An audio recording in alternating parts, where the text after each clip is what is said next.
Hi. Okay, so I just had a little bit of a relapse moment with working out my relationship with spending and with accumulating debt. Um, and I'm going to share it with you guys because it's fresh. I literally just addressed it. And I think that these are the moments that would be helpful to witness as somebody who's on this journey to break the cycles of debt, of being in poverty, of being stagnant, and being able to build wealth. So, yesterday, my supervisor texted me and told me that if I want to book vacation time for this summer, the deadline is tomorrow, today.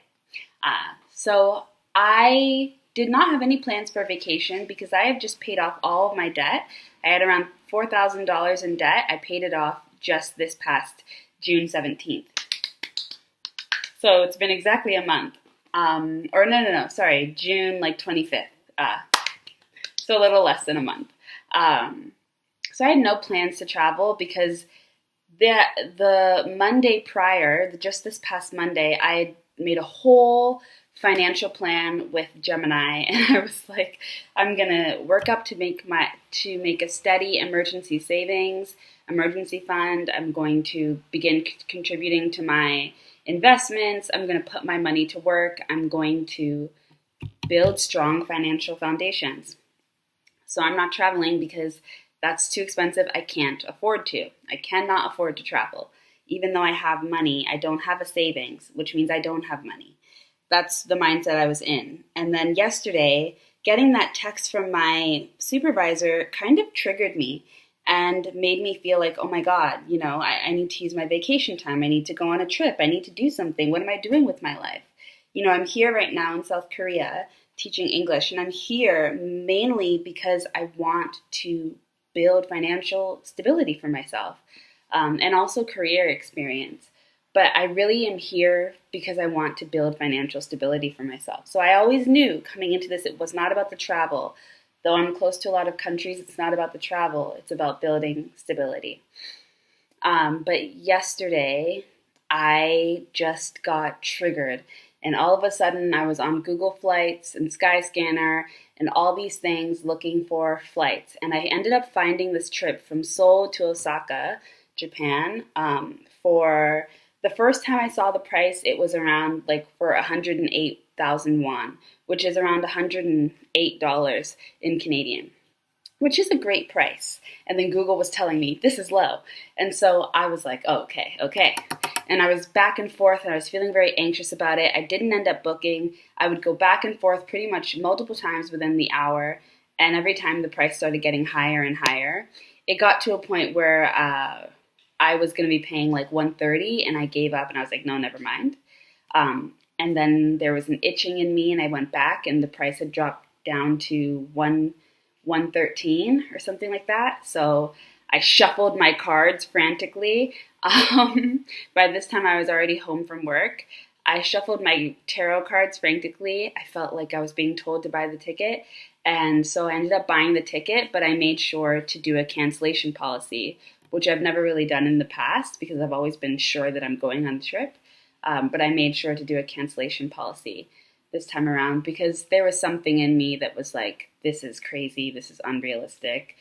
But I also have a spirit within me that is very much so interested in the crazy, interested in the unrealistic, enjoys the adventure, enjoys allowing life to take you places.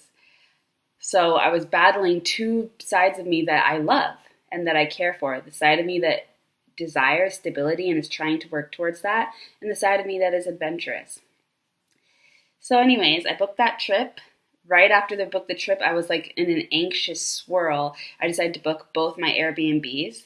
I wasn't able to get an Airbnb for the full trip. It was a week-long trip, which is a lot of days to think about when it comes to spending money. And I felt that way, but it was this specific day count that I was able to get the deal with. So I did it. I booked my Airbnb. I justified it to myself. And then once I booked the Airbnb, I decided to close my computer. And I was full on in a panic, in an anxious state. But I wasn't recognizing it as that, even though I could feel myself being drained and, all the things. Then today I wake up and work has been canceled because we're in a monsoon. There's a lot of heavy rain happening right now, and there's flood warnings and landslide warnings. So work is canceled. So I was laying in bed and I was watching Monte Carlo, and then I went on YouTube to try and find something interesting to watch. And I found this TikTok video about, oh, it's starting to rain again, about credit card debt. I don't usually like to watch those compilation videos where it's people reacting to young people's debt, but I just decided to click on it for some reason. I guess I was just bored, and I've been interested in financial education a lot recently. So I went and I watched it, and I was listening to these people's stories, and I was just like, oh my God, I'm doing it again. I am putting myself in a situation that I cannot afford, and I am justifying it to myself. I know I can't afford to go to Japan. I don't even want to go to Japan. There's nothing in me that's like, Japan is my dream. I felt triggered because I thought I was losing something because I had a deadline for summer vacation hours, even though I have another vacation period I can use all that time with. But I just felt triggered. I felt scared. And so I went for it, and I made the purchase that I didn't need to make. And I was so freaked out that I immediately went to go cancel my Airbnbs, and then I got on the phone with the airline, and luckily I ended up being able to cancel my ticket for basically a full refund. I just lost $5 because I did it within 24 hours.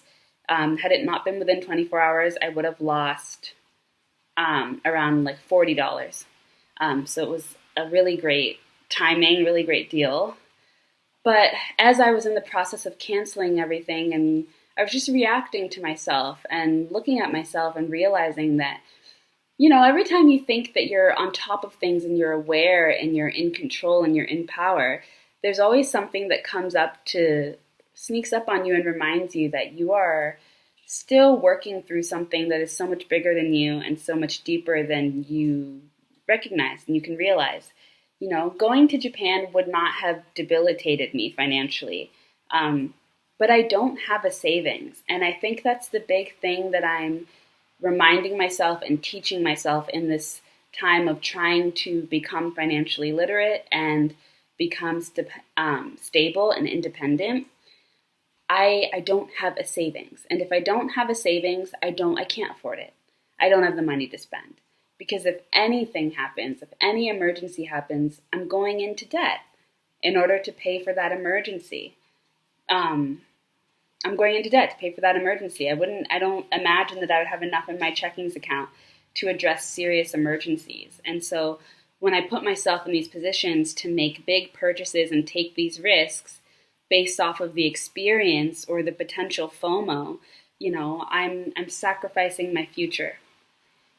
Part of what helped me justify going on this trip was that I have some money that is coming into my account from Wealthsimple because I'm moving my investments over to Questrade. And I was like, you know what, I just won't use that money that's that I'm transferring from Wealthsimple. I'll use it for my trip instead of putting it into my investments. And to me, that was fine because it was like, it's an experience. It's Japan. I've never been to Japan. What if? What if? And that's another integral part of my journey to escaping the bonds and the shackles of credit card debt and just poverty consciousness. It's the what if. Everything becomes very spiritual. Every purchase I'm going to make becomes spiritual, and suddenly, well, what if this is fate? What if there's destiny in here? What if I go there and I meet somebody? What if I go there and I become inspired and I do something? What if I find the thing that breaks me out of this poverty? Rather than it just being me taking the steps every day to work out of it. What if something magical happens from this investment? This is an investment in my future, an investment in my potential. This isn't debt. This is an investment. And I believe myself when I say these things. I don't feel like I'm lying. I think it's complicated. There are aspects of myself that are calling BS, but there are other aspects that really believe it. that really have a strong faith in it, because I do have strong faith. I am an optimist. I am a romantic. That's part of my personality. And though it can be beautiful and it can present me with beautiful experiences, it can also get me into a lot of trouble if it goes unwatched, and if I'm not being vigilant over where it gets to rule in my life. And when it comes to finances, I am not allowed to allow my heart and my spirituality to rule my finances, because I become a gambler. And I wouldn't want to characterize myself that way, but I do have a gambling spirit. I take risks. I'm a risk taker, for real. And while I have gotten to see the payoff of certain risks, I have not seen it in all of them. And when it comes to financial results, more often than not, the risk was not worth it, because it wasn't an investment into something sustainable or foundational. It was an investment into a fantasy, it was an investment into escapism. And those are the moments, those are the things I've had to get real with myself about. And this recent experience, which has just been within the past 24 hours, this has all happened within the past 24 hours. It's a wake up call, and it's a reminder that, don't get lost in the sauce, I guess, is what I am realizing, that I'm not that I thought I was above it, but I've paid off debt now twice. This will be my second time having a big debt payoff moment. And the first time I paid off debt, I didn't think I would ever get back into debt. And I had paid off that debt with a scholarship I had won writing an essay in university. And I didn't get to use any of that money for myself because I had to go towards my credit card. And this time around, when I woke up to my debt and really looked at it and realized where I was in life, it was heartbreaking, because I had already gone through the payoff journey. I didn't think I would be back. And I think today was a moment of, oh wow, this really can be a cycle. It really is a cycle. And if you want to break out of it, you have to be awake. You have to be awake, and you have to be vigilant, and you have to, in certain ways, automate your life. Automate your life in terms of taking money out of your checkings into your savings, into your investments, things like that. But you have to be really hands-on with life. Really hands-on. The same way that you're hands-on about your daydreams, for me, the same way I'm hands-on about my daydreams and about my desires and my hopes, my dreams, I need to be hands-on about my financial life, my financial spirit, because resources and materials down here, it's everything. It's everything. And especially now as I'm getting older, I turned 25 this week on Monday. And it feels like a perfect time for a quarter life crisis, an early Saturn return. I'm just, I'm being faced with the reality of the world and the political situations that we're in. There is so much more I would like to do. There's so much more I would like to contribute. There's so much more I'd like to give to people. I'd like to help. I'd like to give I'd like to donate. I'd like to be there. I'd like to, show up in that way. I would like to know that if my family ever needed something, I could be someone who could step up. I want to be able to take on those bigger roles of responsibility in adulthood. And that means I really need to fight for my financial future. I cannot let the wind just take me wherever. And I cannot give in to the narrative of, everything is hopeless that is being spread online, because I think part of the poverty consciousness thing, and with the whole what if and, live your life, take a risk thing, I think not being financially stable often leads to a weird form of survival mode where you're almost not semi-suicidal, but you're kind of blasé about death. And for me, I found that it's I kind of have always had this underlying thing questioning about am I going to live a long time? I haven't been sure, and not that anyone's sure, nobody knows when they're going to go. But for some reason, I've always had this underlying, like, it's not a certainty or a knowing, it's just a wondering and like a little bit of a fear that perhaps I'm not going to. And when I don't like it, feeling fearful, then I just begin to settle into it. And that helps to kind of push this, taking on these experiences and settling them as, well, I've got to live my life. And I think with poverty consciousness, there is kind of this thing of like, well, who knows how long I'll live? Who knows if I'll get to live this super long life. So when I have the opportunities, I should take them. But the thing is that I don't know how long I'm going to live. I can live to 120 years old. I don't know. And I do not want to do that to my future self. I do not want to leave her desolate because I didn't believe in my future. And I understand also that, the financial situation that we are in and my financial future is not just dependent on me. We are dealing with a bigger system. We are dealing with a financial system, economic system that needs to be changed. Taxes. We need to tax wealth. We need to tax the super rich. We need to tax accumulating assets. We need to change our tax policies. We need to rewrite the tax system to create higher taxes on ultra wealthy people. Like that has to happen. And I want to show up to help do that kind of work because I know it's not just about me and my investments and saving. That's not going to save my future. We need to be politically active. But I am also aware that it is difficult for me to focus on anything other than what can I do right now to save myself, to save my future, when I'm in survival mode.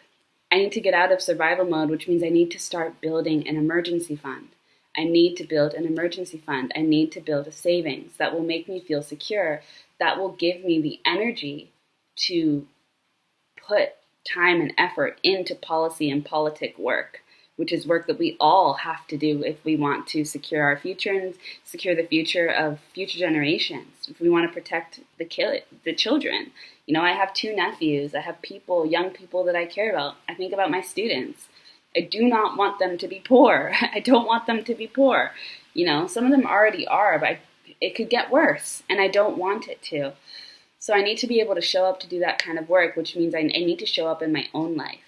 And I need to prove to myself that I believe in a future where there can be financial stability, where I can be taken care of, where I can feel safe financially, which means not risking and betting my future for a quick turnaround. It's gambling. And I realize that I have a gambling problem, and it manifests in different forms. I used to be obsessed with the lottery for like a few months. I was obsessed with the lottery. Then with the financial markets, with the stock markets, I started to take risky investment bets because I was just like, well, maybe this. Or, I have a feeling about this. So I would use it in the financial markets. And even with trips, with experiences, I would bet on myself. I would bet that or not on myself, but I would bet on the experience. I'd bet that this is the experience that's going to change my life. Take a lot of bets. I run a lot of risks. And I've always been a risk taker. And it's part of what's gotten me to incredible places in life and what has helped me to grow and mature and progress in life. But there is a point to nurturing the stable part of myself that wishes and desires to come through. And I want to give her the room to come through because I admire her and I know she's right. Because I remember what it felt like to have a lot of money in my account. Because when I was 19, we were saving to go on a trip to Italy. And so I worked really hard and I saved really hard. And I ended up saving around $7,000 for this trip to Italy. And I'd already bought my plane ticket, but I had around $7,000, which I don't even like. I'm looking back at myself, I'm like, how did I do that? But I know how I did it. I automated my savings. And then I just wasn't spending a lot. This is when I was 19, though. But yeah, I remember how it felt once, and then COVID came, so we had to cancel our trip, so I had just $7,000. And that money ran away so fast. But I remember how it felt and how proud I felt to look at that number, realize how big that number was, and how good I felt. Not because I have $7,000, but because I have a security. I have a safety net. I have, something I can lean on, something I can fall back on. And that was a feeling that I haven't ever really had since because I've never had savings. I've had savings, but I haven't really had significant savings ever since then. And COVID really, I think, probably worsened my debt. My credit card usage. I was pretty okay before COVID with credit cards, but after I stopped doing well and I didn't work. And so there's just so much happening, but yeah, everybody has their own story, but this is all just so fresh and I thought I should document it because this isn't really something I talk about on here or really with anyone. It's a very personal experience and journey, I think probably because there's a little bit of shame around it and I just don't want it to define me because I've always wanted this to be something I move past, but now that I think about it, ever since I was a kid, I've always had interesting relationships with money. Like as a kid, I always had money. I don't really understand how. Like my mom might give me $20 one week and I would make that stretch, but I would spend it, and I had a shopping addiction as a kid. I really did. I would go shopping like every day, but I would go to the clearance rack and I don't think I've ever bought anything full price. I have always been a thrifter and a clearance rack person, and that helped justify a lot of my spending habits because I was spending like $1. Do you guys remember when Forever 21 was around and like their clearance rack would be serious? Like sometimes you get something for $2, $1. I swear you could probably get a pair of socks for 50 cents. Like sometimes it would be like that with Forever 21, and that's usually where I would shop. And so I always had interesting dynamics with money. I was always characterized as being actually very good with money by my family. And that's because I did always have money. I always managed to keep it around. But I think that at some point I don't know where I turned, where the wrong turn was, but I lost the plot.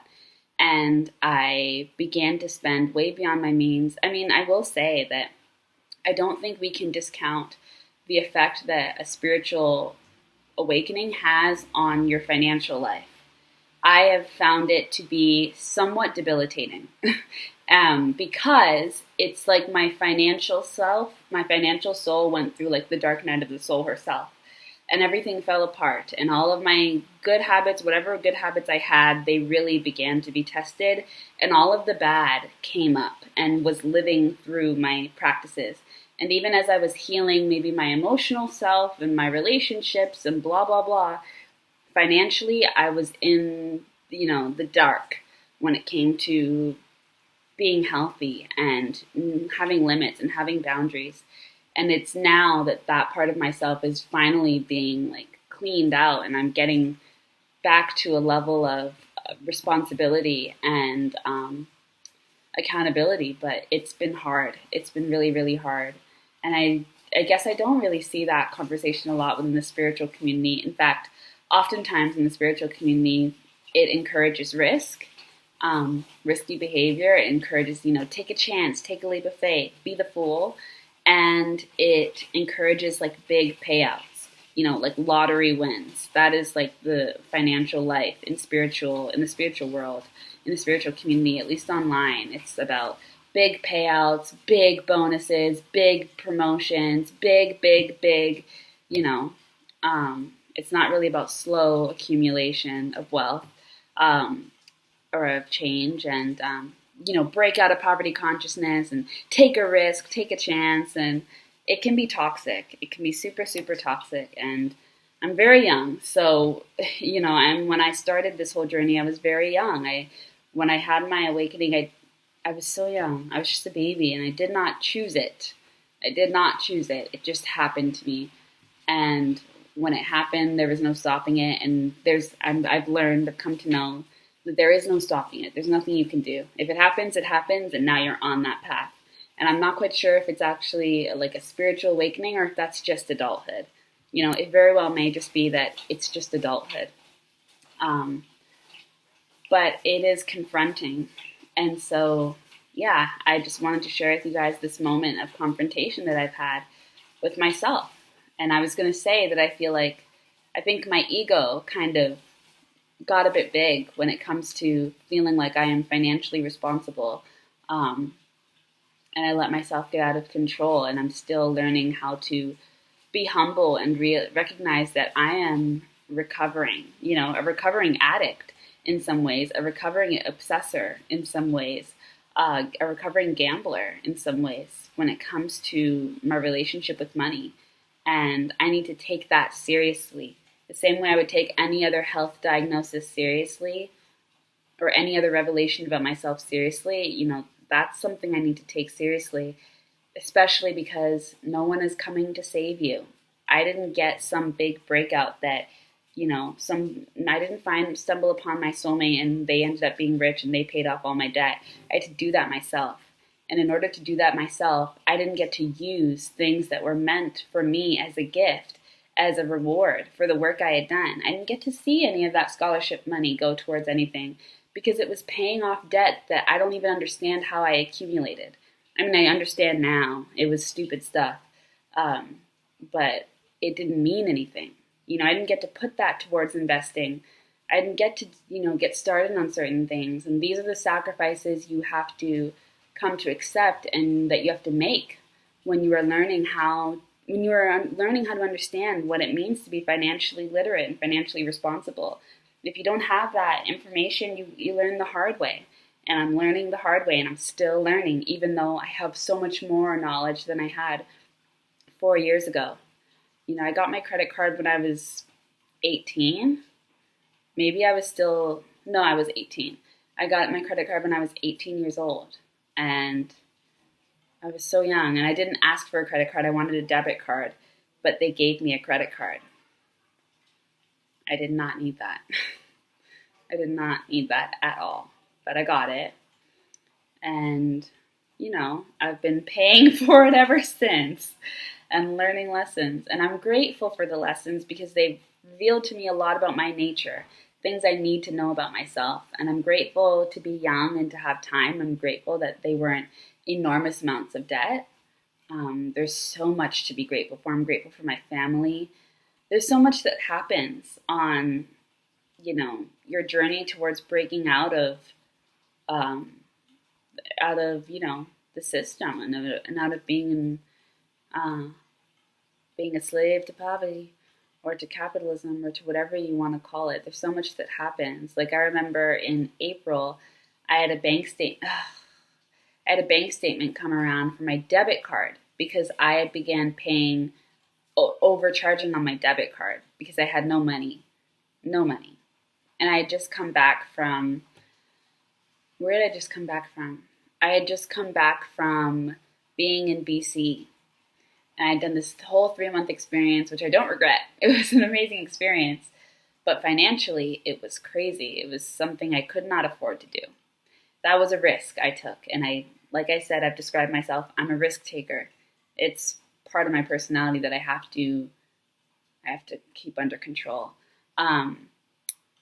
But I had no money for that entire 3 months. I was always using my debit card and overcharging on that because I bought like a $5 monthly thing. So my debit card basically became a credit card because my credit card was maxed and I was needing to pay that off. And so by the time April came around, I had received a text from my bank account, from my bank, and they were like, hey, basically like $500 of the amount that you've spent on your debit card is due by the end of the week. Is due actually now. You can pay it now or you can pay it at the end of the week, but you need to pay it. And I don't know what I was thinking. I wasn't expecting it all of a sudden. I think it just came all of a sudden. I was not expecting it. And I was terrified and I had no idea what to do. I didn't have Did I have a job? I didn't have a job. I didn't have a job. I was finishing my degree finally after taking like a year and a half off. And I was spooked. I was really, really scared. And I was so ashamed. I didn't want to tell anyone. I just felt so ashamed of myself and just like looking at myself like, what was it all for? Was it worth it? What was it all for? And it's not fair because when you're in a precarious financial situation, you begin to judge yourself so much and you don't get to acknowledge the nuances of your experiences and recognizing that, there was value. It wasn't all meaningless, but when you have those breakdown moments, it all feels very meaningless because at the end of the day, you have to pay this, Spirit's not going to come and rescue you. No one's coming to rescue you. You've got to do it yourself. And you're an adult now. Nobody has any compassion for you. You're not a kid. And so it was really scary. And I remember going online because, of course, I've seen them before because I'm a woman, like those massage parlors. And I remember messaging them. I messaged like 3 different ones. I made a different account, a different email, and I said my name was Elle. And I took pictures of myself and I sent them to the number that I had texted. I could tell I was talking to another woman, and I could tell I think she probably felt bad for me. I imagine that people probably reach out when they're already in a desperate situation. It must be a hard job to be the person that has to answer those messages.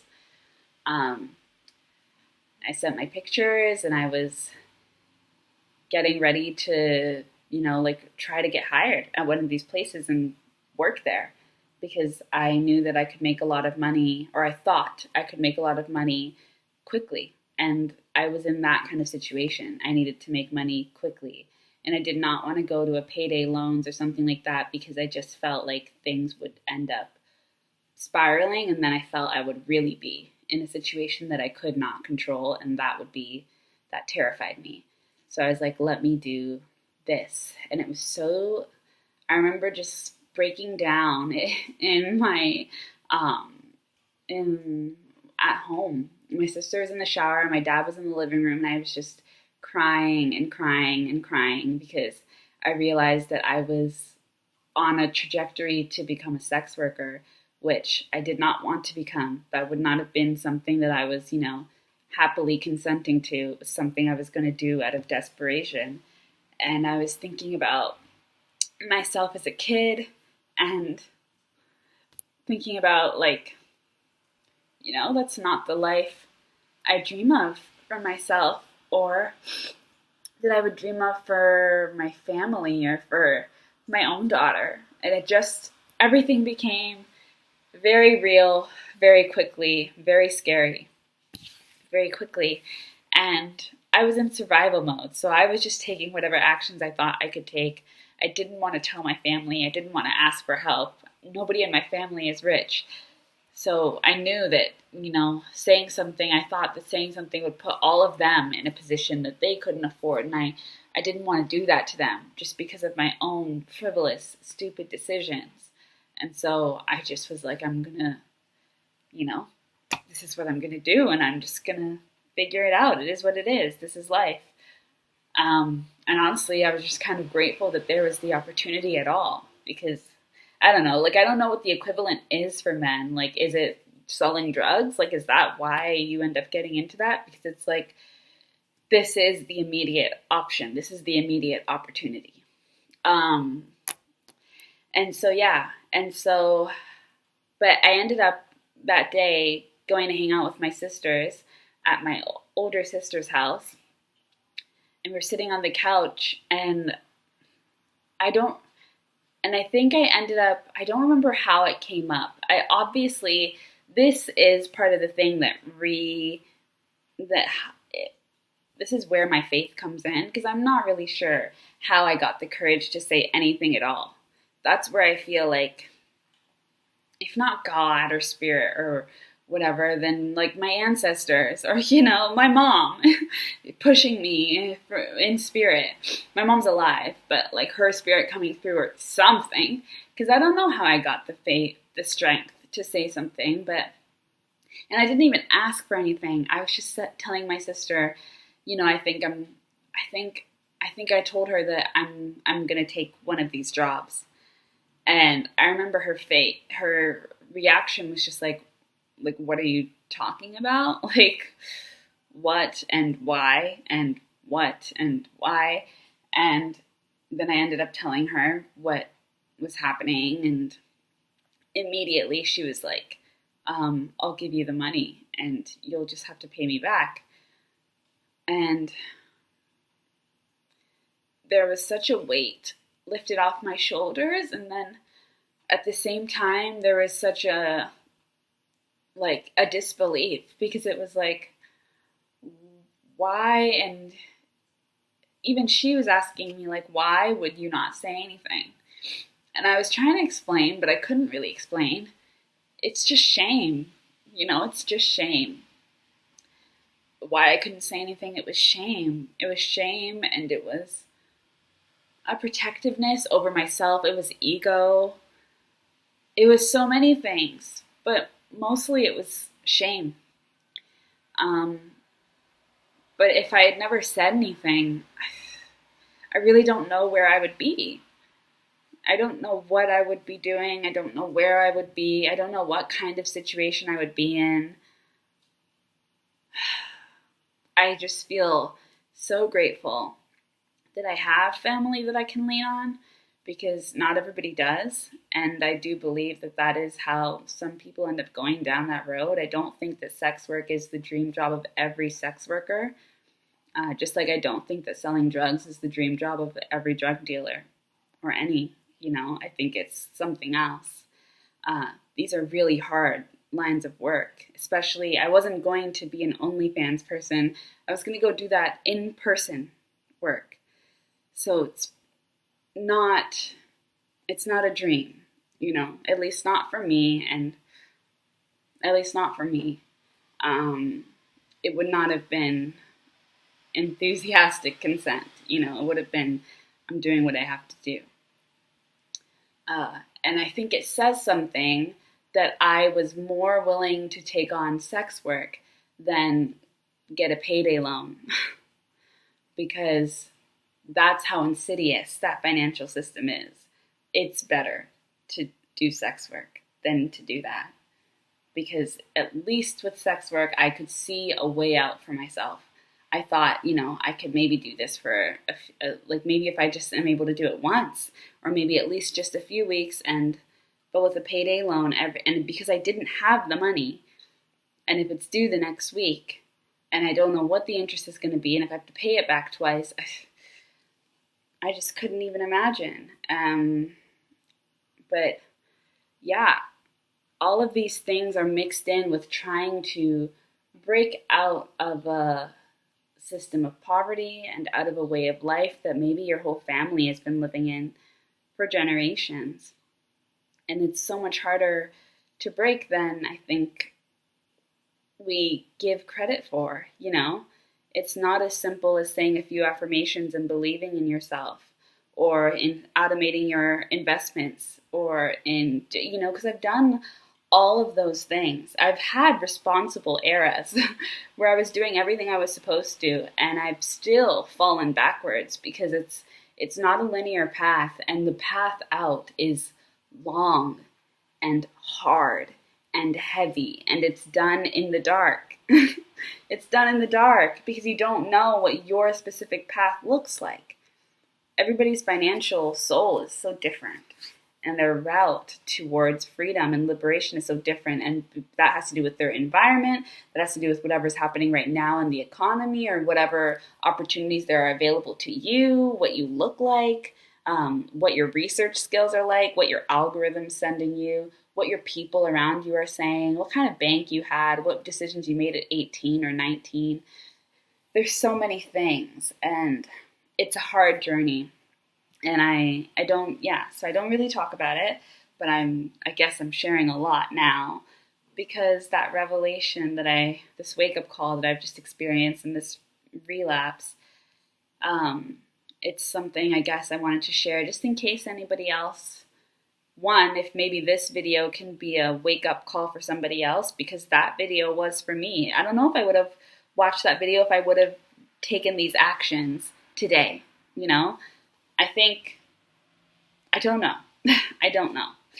So that video was actually really, like, for real, a blessing in disguise, a godsend, and great timing. And maybe this can be that for somebody else, or just at the very least, if you're feeling any type of shame, please don't, because I'm right there with you, and so are a lot of people, and we understand the nuances. You don't have to explain yourself. We get how hard it is. It's very hard. It's very hard to move out of this. But it doesn't mean that you shouldn't do the work. And you should bet on yourself, but you should bet on your ability to be consistent and to be stable. It feels good to build up stability, to build up your wealth, to build up and work on that emergency fund. If you don't have that, work on that, because it's going to be liberating. A savings is liberating, and so are investments. But a savings there's a reason why they say get the emergency fund done first, and then the savings, and then the investments. Because if you just do the investments, that will become your emergency fund, and then you will have no investment. So emergency fund helps you think about your future, helps you think about your retirement. That's, I have to learn all these bits and pieces, and I've been learning them out of order, but now I'm putting back into order the next step, which is the emergency fund. And so that's my journey so far. I'm sure there's so many moments I'm probably leaving out. There's so many financial experiences I've had. But it feels quite timely, I guess, because I just turned 25, and I'm setting up my investment portfolio. I'm doing everything I can. And so, yeah, we shall keep moving, keep trying. I hope you're all doing well, and I think this is it. So, yeah, like, comment, and subscribe. This isn't really my usual type of video, but yeah, I can't promise that I'll share more. I don't really know. Like, this is kind of one of those things where it just happens, so I'm just sharing. But yeah, work on that emergency fund. And beyond that, politically, work on taxing the wealth. Tax wealth, not work. Tax accumulating assets. Tax the rich, the super rich. Those are policies that we need to get done, because you can't do it alone, okay? We got to think about the whole community. We got to think about the whole future, not just our own future. Okay, bye.